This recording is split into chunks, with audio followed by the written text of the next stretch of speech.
फिलहाल बात करते हैं उस बड़ी खबर की जिस पर आज अपने मेहमानों के साथ हम बातचीत करने वाले हैं। और वो खबर जुड़ी हुई है कांग्रेस को एक के बाद एक लगते झटकों की। झटके पर झटके लग रहे हैं। ओडिशा के पुरी से उम्मीदवार सुचारिता मोहंती ने फंड का हवाला देकर नामांकन वापस ले लिया, तो वहीं दिल्ली में कांग्रेस के लवली समेत 5 बड़े नेता बीजेपी में शामिल हो गए। मतलब ये कि तीसरे चरण के पहले सियासी सुई तेजी से घूम रही है। अमेठी से राहुल के न लड़ने को लेकर अभी बीजेपी जहां कांग्रेस पर हमलावर थी, वहीं कांग्रेस के कई बड़े नेताओं के बीजेपी में शामिल होने से स्थितियां काफी तेजी से बदली हैं। इसी पर हम बातचीत करेंगे, लेकिन हम आपको ये बता दें कि ये जिस तरीके से सुचारिता मोहंती ने अपना नामांकन वापस लिया, आपको याद होगा इंदौर का मामला, बम ने अपना नामांकन वापस ले लिया था, वो चर्चा में रहा। सूरत से जिस तरह निर्विरोध जीत हुई भारतीय जनता पार्टी प्रत्याशी की, वो चर्चा में रही। खजुराहो में नामांकन रद्द होने के बाद समाजवादी पार्टी के उम्मीदवार का उसके बाद में भारतीय जनता पार्टी को एक तरीके से वॉकओवर मिल गया। तो लोग मजाक में कह भी रहे हैं कि अब तो टारगेट 396 का रह गया, 4 सीटें तो हो ही गई हैं। लेकिन ये अगर इसको एक सीरियस नोट पर देखा जाए तो कांग्रेस के लिए एक के बाद एक झटके हैं। इसका मैसेज क्या जाता है? इस तरीके से अगर उम्मीदवार अपने नामांकन को वापस ले लेते हैं एन चुनाव के पहले, किसी मतदान के चरण के पहले, तो इसका क्या इंपैक्ट जाता है, इसको भी समझने की कोशिश करेंगे। उससे पहले एक खास रिपोर्ट देखिए।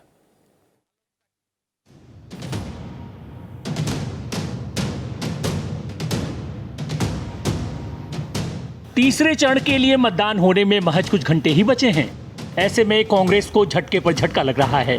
कांग्रेस के लवली अब बीजेपी के लवली हो गए। वहीं उनके साथ कांग्रेस नेता राजकुमार चौहान, अमित मलिक, नसीब सिंह और नीरज बसोया ने भी बीजेपी का दामन थाम लिया। हालांकि जब कांग्रेस प्रदेश अध्यक्ष पद से अरविंदर सिंह लवली ने इस्तीफा दिया था तो किसी पार्टी में जाने से इनकार किया था, लेकिन वो कहते हैं ना, अब राजनीति में कब क्या हो जाए कहा नहीं जा सकता है। मैं 18 वर्ष की आयु में कांग्रेस पार्टी ज्वाइन की, तो उस समय हमको कहा जाता था कि प्रधानमंत्री जी ने भाषण किया है, इंदिरा जी ने, कि मेरा खून का कतरा कतरा इस देश के लिए। तो कतरे कतरे से टुकड़ों टुकड़ों तक आ गए हैं। वो अपने लोगों का ध्यान नहीं रख रहे, वो दिल्ली के लोगों का कैसे ध्यान रखेंगे। वही कांग्रेस को सूरत इंदौर में जो चोट लगी थी, वैसा ही कुछ पुरी की प्रत्याशी सुचरिता मोहंती ने नामांकन वापस लेकर कर दिया। वास्ता दिया कि उनके पास फंड की कमी थी। मतलब कांग्रेस के लिए अपने उम्मीदवारों को सहेज पाना कितना कठिन हो रहा है। एक तो कई उम्मीदवार नामांकन वापस लेकर पीछे हट गए, तो वहीं कई बड़े सूरमा हाथ का साथ झटक कर कमल का दामन थाम रहे हैं।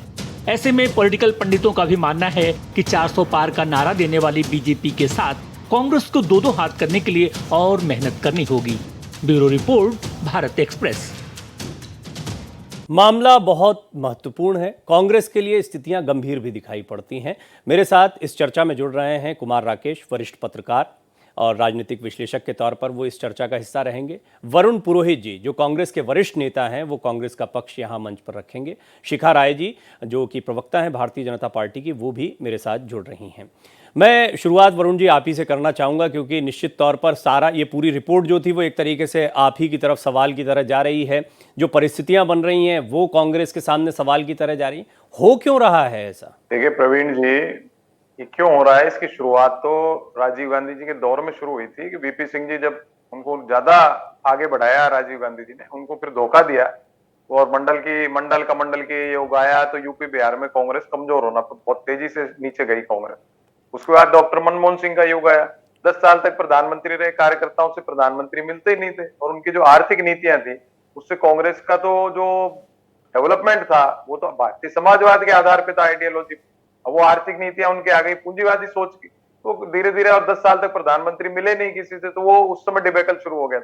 और जो अभी की प्रेजेंट सिचुएशन ऐसी है कि मैंने आज भी कहा, मैं कई वर्ष से इस बात को कह रहा हूँ, पंचमढ़ी सेशन हुआ था, आपको ध्यान होगा, जब मेरे बाबूजी भी वहां पे, उन्होंने बनाया था ये सब, कि 2 बार जो हार गया लगातार या 20,000 से अधिक मार्जिन से हार गया, उसको टिकट न दिया जाए। लेकिन आज की स्थिति में क्या हो रहा है कि अब सेंट्रल सिस्टम का दोष दें, राहुल गांधी जी का दें, तो सब पूरे देश को पता है सारी स्थिति। जिसको आप लाते हो कांग्रेस में, 3 साल पहले लेके आ रहे हो, क्यों ला रहे हो जबरदस्ती, किसी को समझ में नहीं आ रहा। उसको प्रवक्ता बनाते हो आप, उसको एक स्टेट से भी टिकट देते हो, दूसरे टिकट भी देते हो, मतलब सब कुछ दिए जा रहे हो, फिर वो आपको धोखा देके या धक्का देके आपको फिर भाग रहा। ये ऐसा क्यों कर रहे हो? अभी लवली का एग्जाम्पल आपने, लवली पुराना कांग्रेसी, यूथ कांग्रेस के, वो आया बीजेपी चला गया, फिर बीजेपी वापस कांग्रेस आ गया, फिर आपने प्रदेश अध्यक्ष बना दिया उसको। ये जो कुछ लोग जो, या तो मुझे लगता है राहुल जी के इर्द गिर्द जो लगे, उन्हीं के जिनका डिसीजन मेकिंग पावर है, उन्हीं से तो काम हो रहा है। वरुण जी, तो फॉर decision क्या फॉर हो रहा है? माय सरप्राइज, मैं जब आप बैठे थे, क्योंकि आप बहुत वरिष्ठ नेता हैं, राजस्थान की नहीं देश की सियासत को बड़े अच्छे से जानते समझते हैं, कांग्रेस में आपने काफ़ी समय दिया है, तो मुझे लग रहा था कि आप डिफेंड करेंगे, पर मुझे तो ऐसा सुर आ रहा है कि आप भी थोड़े नाराज चल रहे हैं कांग्रेस से। मैं नाराज नहीं, मैं डिफेंड भी कर रहा हूं। मैं डिफेंड क्या कर रहा हूं, मैं जो कमियां है ना, आपने उसी पे चर्चा की है। जी कांग्रेस कैसे डिबेकल हो रहा है, कांग्रेस कैसे खत्म हो रही है, उस पर तो बात हो रही है ना, चर्चा। जी जी अब मैं कह दूं नहीं कांग्रेस खत्म नहीं हो रही, खत्म नहीं हो रही, कांग्रेस तो बहुत बढ़िया चल रही है, वो तो कोई बात सच बात होगी नहीं। फिर मैं भी वही करूंगा जो दूसरे छोड़ छोड़ के भाग के कर रहे हैं। जी तो अब जी जैसे कई लोग आए, आपने देखा उसकी सूची आप कहोगे मेरे पास लंबी सूची है, उनमें 99% आपको वही मिलेंगे जो उपकृत हो चुके, या तो टिकट मिल गए दो दो बार, जमानतें जब्त हो गई। कांग्रेस में मैंने जीते इसके टाइम पे आप मेरी डिबेट्स देखिएगा, मैंने कहा था वो जीते इस हुड्डा साहब को छोड़ दो, एक दो को कौन थे, या तो कांग्रेस में सत्ता आ गई तो कैबिनेट मंत्री बन गए, सत्ता चली गई तो एआईसीसी के महामंत्री बन गए, कब्जा नहीं छोड़ रहे कांग्रेस पार्टी का। और फिर क्या करते हैं जब कुछ नहीं मिलता, कांग्रेस का कार्यकर्ता का चोला ओढ़ के, आज भी मैंने देखा कई नेता कांग्रेस में, राहुल गांधी ऐसे, राहुल, अरे भाई आप खुद तो मजा चाट चुके हो कांग्रेस का। तो जब भी मैंने कहा मलाई चाटू, सेटिंग बाजों का केंद्र कांग्रेस में खुल गया, कांग्रेस में आइए, मलाई खाइए सेटिंग करके, फिर भाग जाइए। दिलचस्प है। मैं आपकी एनालिसिस को काफ़ी गंभीरता से सुन भी रहा हूँ और सैल्यूट करता हूँ कि आपने इस मंच पर बड़ी ईमानदारी से उन कमियों को रखा है। थोड़ा और समझने की कोशिश करेंगे, क्योंकि इससे तो फिर इशारा मिलता है कि कांग्रेस की स्थिति सही में वही है जो भारतीय जनता पार्टी बताती रही है। कुमार राकेश जी इस पर डिटेल में बोलेंगे, इसलिए मैं शिखा राय जी का एक कमेंट और इस पर चाहूँगा कि आपने सुना शिखा जी की किस तरीके से वरुण जी ने अपनी बात को रखा है, और उन्होंने बड़े स्पष्ट तौर पर बताया कि क्या कमियां हैं, कई कार्यकर्ता जो बार बार आते जाते हैं उन पर भरोसा जताना, कार्यकर्ताओं से सीधे मुखातिब नहीं हो पाना, बहुत सारी कमियां रही हैं, और प्रबंधन की, संगठन की वो कमज़ोर कड़ियां अब भारी पड़ती दिखाई दे रही हैं ऐन चुनाव के समय पर। एक सवाल ये भी खड़ा हो रहा है कि भारतीय जनता पार्टी सप्रयास ये कर रही है, क्योंकि इसका एक इम्पैक्ट जाता है, आसपास की कई सीटों पर जाता है, तीसरे चरण का मतदान होना उस पर एक इम्पैक्ट जाता है, तो सप्रयास ये कोशिश की जा रही है कि कुछ इस तरह की जीत दिखाई जाए। ये आपको लगता है ये कांग्रेस की कमजोरी? देखिए, वरुण जी ने कांग्रेस की अंदर की कमजोरी बताई, पर मैं तो ये कहूंगी कि कांग्रेस में इसमें नेतृत्व की ही कमी है। कांग्रेस को लीडरशिप ही सही नहीं मिल पा रही है, शायद इसी वजह से कांग्रेस का में अंतरकल है, और वो बाहर भी उसका जो है वो दिखता है। पार्टी में अंदर आना जाना ये भी इसीलिए होता है जब आप उसमें अनरेस्ट में होते हैं, आप महसूस करते हैं कि अंदर आपका कहीं दम घुटता है या आपके विचारों को महत्व नहीं मिलता है, तो पार्टी छोड़ करके जाते हैं। महत्वपूर्ण ये है कि पार्टी उन्होंने छोड़ी, जो लवली जी भी कह रहे हैं कि उन्होंने तो इस्तीफा अध्यक्ष पद से दिया था, लेकिन उनकी पार्टी ने उनको उसके बाद भी ध्यान नहीं दिया, पूछा नहीं। यानी कहने का मतलब मेरा यही है कि कांग्रेस का खोखलापन सिर्फ अंदर से नहीं है, पूरी जो उनकी सेंट्रल लीडरशिप है वही कहीं ना कहीं उसमें भी टोटल जो है हॉलोनेस आ गई है, वो कोई सही लीडरशिप दे नहीं पा रहे हैं।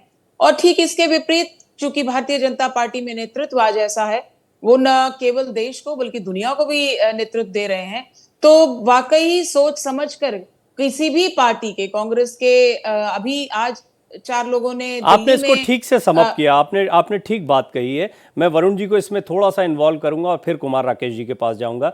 वरुण जी, क्या राहुल गांधी के नेतृत्व पर भी सवाल नहीं खड़े होते हैं? आपने मेरी बात पूरी नहीं, समय का अभाव रहता है तो बीच बीच में बोलना पड़ रहा है। देखिए, मैं आपको कहना चाह रहा हूँ, कांग्रेस की बात कर रहे हो, कांग्रेस तो पूरे भारत में सबके दिल में, चाहे ममता बनर्जी हो, शरद पवार हो, सब कांग्रेस के काम नाम शब्द उपयोग करते हैं। भारतीय जनता पार्टी भी अब युक्त हो गई, पूरी तरह से कांग्रेस पार्टी हो गई। मैं कह रहा हूँ इन्होंने क्या केंद्र खोला है, आया राम गया राम उपकृत केंद्र।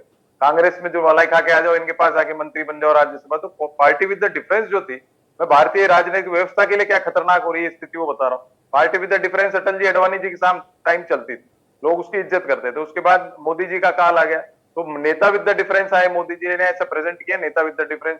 पर जो अभी जो इन्होंने किया है ना, कांग्रेस को खत्म करने के हिसाब से, जितने जिनको टेंटेड लीडर्स बोलते थे ले लेके उपकृत कर गया, तो ये इमेज भी खत्म हो गई। जब भी मैं ये कह रहा हूँ इस चुनाव में कि विपक्ष का क्रेज बना नहीं, मोदी जी का क्रेज रहा नहीं, इसलिए उदासीनता हो गई मतदाताओं। कांग्रेस की जहां तक सवाल है, देखो कांग्रेस के अंदर एक डेमोक्रेटिक फोरम है। मैं तो छोड़ के नहीं गया कांग्रेस पार्टी, मेरा भी सॉलिड बैकग्राउंड है राजनीति का, लेकिन मैं तो नहीं आया किसी लालच में। लवली को क्या नहीं मिला कांग्रेस पार्टी के अंदर, लेकिन मेरा जो प्रश्न है वो ये है कि इसको कांग्रेस अध्यक्ष दोबारा बनाया किसने?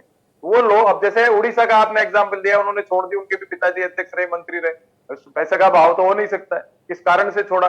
तो वो टिकट किसने दिया?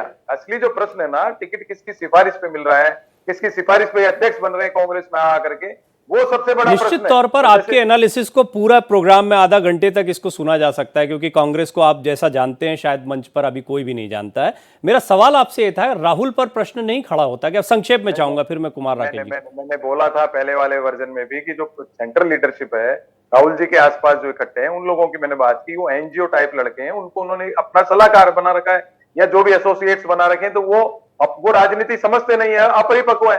मैं तो, आप मेरे ट्वीट्स देखोगे इतने साल के, तो भी अपरिपक्वता की बात करिए और राजनीतिक सूझबूझ की बात किए।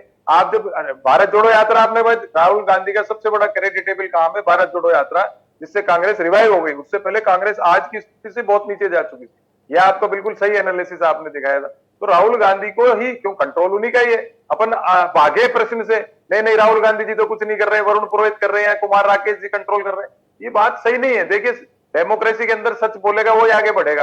तो हम 2 करोड़ रोजगार देंगे, नाले से गैस, वो सब तो चीज चल नहीं थी देश के अंदर। आज की स्थिति में ऐसी स्थिति थी प्रवीण जी, 4 तारीख को विपक्ष बहुत ज्यादा पछताएगा। अगर टिकटें सही चयन की होती, कांग्रेस पार्टी की बहुत ज्यादा सीटें आती, लेकिन चयन में क्या हुआ? अभी उड़ीसा का अपन ने एग्जाम्पल आपने 3 आज मंच पर एकाकार हो गया है। लेकिन कुमार राकेश जी, क्या इससे कुछ संकेत मिल रहा है कि 4 सीटें बेशक आपको निर्विरोध मिलती हैं, लेकिन इसका एक बड़ा मैसेज जाता है और जो दावा किया जा रहा है वो दावा पुख्ता होता है?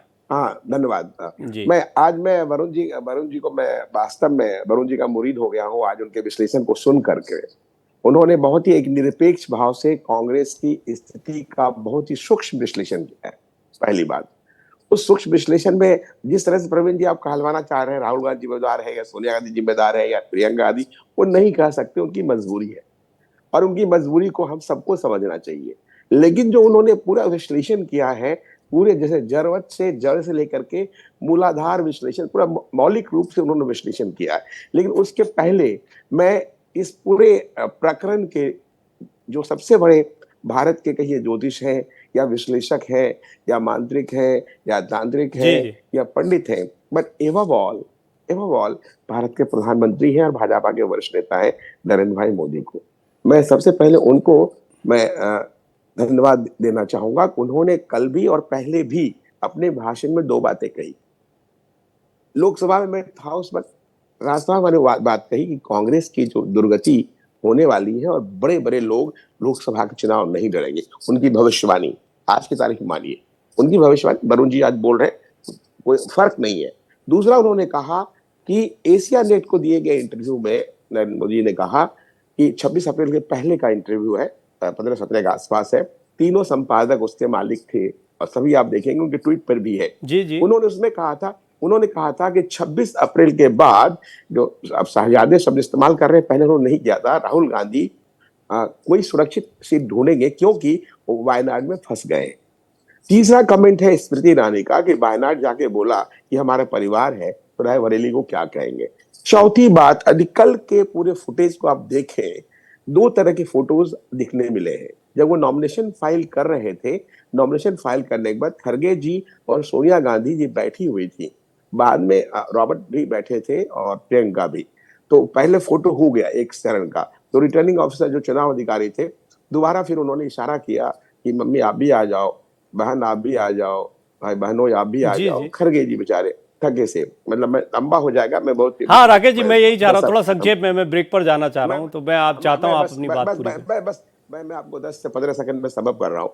तो फिर दोबारा फुटेज हुआ, उनके चेहरे का जो तनाव था वो कोई भी पढ़ सकता है, देख सकता है। लेकिन मैं वरुण जी की बात सहमत हूँ, पार्टी को इस स्तर तक रसातल में ले जाने के लिए माता जी के बाद जो पुत्र है, अब जो कहते हैं महाभारत में, ठीक है, मैं अपना सवाल यही दोहराऊंगा। आपने बिल्कुल ठीक कहा कि वो स्पष्ट जवाब देना वरुण जी के लिए शायद मुश्किल हो, लेकिन जिस तरह का उनका व्यक्तित्व है, जिस तरह उन्होंने बात रखी है अभी तक, मुझे लगता है कि वो इस पर और रोशनी डालेंगे कि सीधे सीधे क्या वरुण जी राहुल गांधी को इसका डिस्क्रेडिट देंगे जो कुछ हो रही है स्थिति। और हमारे साथ वरुण पुरोहित जैसे कांग्रेस के वरिष्ठ नेता हैं, जो कांग्रेस की जमीनी राजनीति को बड़े करीब से जानते हैं और कांग्रेस में बड़ा लंबा समय उन्होंने दिया है, अभी भी दे रहे हैं। जैसा उन्होंने कहा कि वो भी आज भी कांग्रेस के साथ में है, लेकिन जहाँ विरोध होता है वहाँ विरोध भी खुलकर रखते हैं, ट्वीट भी करते हैं।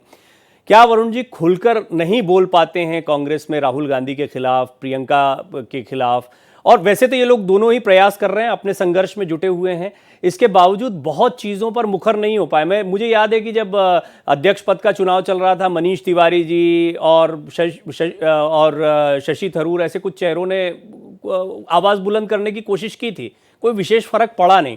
तो कुछ फैमिली डोमिनेंस की जो बात प्रधानमंत्री कहते हैं वो सही दिखाई पड़ती है। फिर प्रधानमंत्री जी 2014 से लाइमलाइट में आए हैं, ये तो सबको ही पता है। आजादी के बाद से इलेक्टोरल डेमोक्रेसी में गांधी परिवार और कांग्रेस एक सिक्के के दो पहलू हैं। गांधी परिवार के अलावा कांग्रेस का अस्तित्व ही नहीं है। नरसिंह राव जी आए थे जब कितनी कम सीटें हो गई थी, लेकिन उस समय भी सोनिया जी का शेडो काम में लेते थे। तो ये तो बेकार बात है। गांधी परिवार के अलावा कांग्रेस का अस्तित्व है नहीं, मैं भी मानता हूँ इस बात को। लेकिन गांधी परिवार जैसे प्रियंका गांधी है, तो बेल्लारी का उपचुनाव हुआ था, वो चुनाव हुआ था जब सुषमा स्वराज जी को हराया था, आपको याद होगा, सोनिया गांधी जी ने 60,000 के करीब वोटों से, जब प्रियंका गांधी ने वो कमाल संभाल रखी। तो 20 साल 25 साल से हम तो डिमांड कर रहे हैं प्रियंका गांधी को, क्योंकि उसमें इंदिरा गांधी का अक्स दिखता है। तो लोगों में आज भी इंदिरा गांधी के प्रति जो श्रद्धा है, गांव गांव में, महिलाओं में, खासकर यूपी में, तो वो लोगों के अंदर वो श्रद्धा है, वो अक्स देखना चाहते हैं। तो आज प्रियंका गांधी को चुनाव राज्यसभा में नहीं लाने दे रहे हो, आप लोकसभा में नहीं ला रहे, तो आपको खुद को समझ में आ रही है स्थिति। और किनको लाते हो आप? कांग्रेस से एक नया और सिस्टम हो गया, 3 बार जमानत जब्त कराओगे आप। मैंने तो कई बार कहा ये बातें, 3 बार जमानत जब्त कराओगे ठीक तो है, आपको राज्यसभा दी जाएगी। लेकिन इसमें दो पहलू हैं। प्रियंका को तो लड़ाना चाहते थे, जयराम रमेश जिस तरह के इशारे दे रहे थे पहले सीईसी की बैठक में, शायद प्रियंका खुद ही तैयार नहीं हुई। लेकिन इस पर हम लोग क्या बात कर सकते हैं? आप कुमार जी कुछ कहना चाह रहे थे, मैं शिखा जी के पास जाऊं, उससे पहले अपनी बात संक्षेप में जरा रखें आप। हाँ, मैं बेल्लारी के चुनाव मैंने कवर किया था, मैंने सोनिया गांधी का इंटरव्यू किया था, मुझे अच्छी तरह याद है। और प्रियंका जी प्रबंधक नहीं थी, नंबर 1। नंबर 2, वहां के जो लोकल यूनिट्स थे और जो उसमें गुलाम नबी जी थे और बाकी लोग कर्नाटक के परमेश्वर जी थे और बाकी लोग थे वहां पे, एच के पाटिल थे और जो अध्यक्ष थे।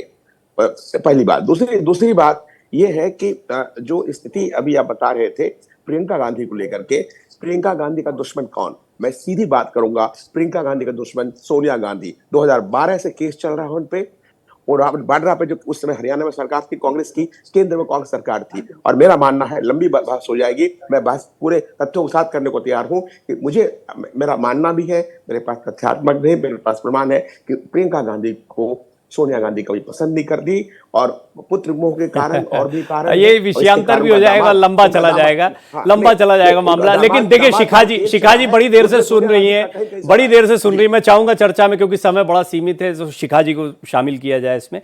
शिखा जी, एक बात तो है कि ले दे के चुनाव प्रचार में भारतीय जनता पार्टी को भी हमला करने के लिए यही दो चेहरे तो मिलते हैं, राहुल गांधी ही तो मिलते हैं। राहुल गांधी भारत जोड़ो यात्रा से वो इनका एक बहुत ऐसा कदम रहा है जिसको प्लस कदम कहा जाएगा, हर कोई कहता है। लेकिन इसके अलावा यदि वो चर्चा में रहे हैं तो वो प्रधानमंत्री मोदी की स्पीचेस की वजह से रहे हैं या भारतीय जनता पार्टी के हमलों की वजह से? क्यों इतने जरूरी हैं ये लोग? देखिए, मुझे तो ऐसा लगता है, कभी कभी ऐसा हल्के उसमें कहा भी जाता है कि भारतीय जनता पार्टी को तो अपने प्रचार की भी जरूरत नहीं है, राहुल गांधी जी काफी हैं उनको सीटें बढ़वाने के लिए, क्योंकि हम सब उनको सुनते हैं। मुझे लगता है कांग्रेस की जो अपनी, वरुण जी बिल्कुल और बेहतर स्थिति उन्होंने बताई है, वर्किंग जो स्टाइल है कांग्रेस का, कि वो डेमोक्रेटिक नहीं है।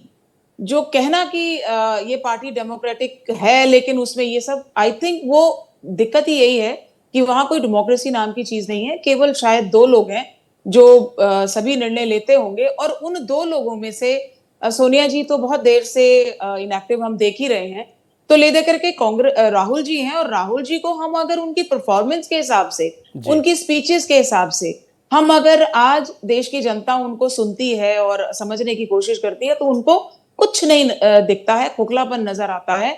और कोई कहीं कंपैरिजन करने की भी पहले बात करता था, वो भी खत्म हो गई है कि राहुल जी के साथ किसी प्रकार का कोई कंपैरिजन भारतीय जनता पार्टी के किसी नेता का हो नहीं सकता है। उनका खोखलापन बहुत साफ समझ आता है। वरुण जी की मजबूरी होगी कि वो राहुल जी का सीधा नाम नहीं ले सकते, पर हम सबको आज शिखा जी, क्योंकि समय की सीमा, बल्लारी का एक चीज जरूर ध्यान कराना चाहूंगी। बात पूरी जब बल्लारी का जिक्र आया, चूंकि मैं भी उस इलेक्शन में पूरे सुषमा जी के साथ दिन रात वहीं पर थी, और वो चुनाव जो 50,000 से हारा गया था, आपको ध्यान करा दूं, उस समय तो प्रियंका जी बहुत छोटी रही होंगी, और सोनिया जी को खुद पैदल चल करके सड़क पर अपनी वोट मांगने की अपील करने के लिए आना पड़ा था। वो चुनाव नहीं, हालांकि आंदोलन था देखिए, जो अब सुषमा जी के प्रियंका साथ की देश क्षमता के जनता- लिए बेल्लारी तक जाने की जरूरत नहीं है। हिमाचल कर्नाटक के चुनाव पर्याप्त हैं। हिमाचल में तो सीधे चुनाव प्रचार कमान थी, सबसे ज्यादा सभाएं कर्नाटक में की, दोनों सफलताओं का क्रेडिट दिया जाता है। तो खैर वो लंबी बहस हो जाएगी। चलते चलते वरुण जी, बहुत संक्षेप में 2 सवाल आपके सामने हैं।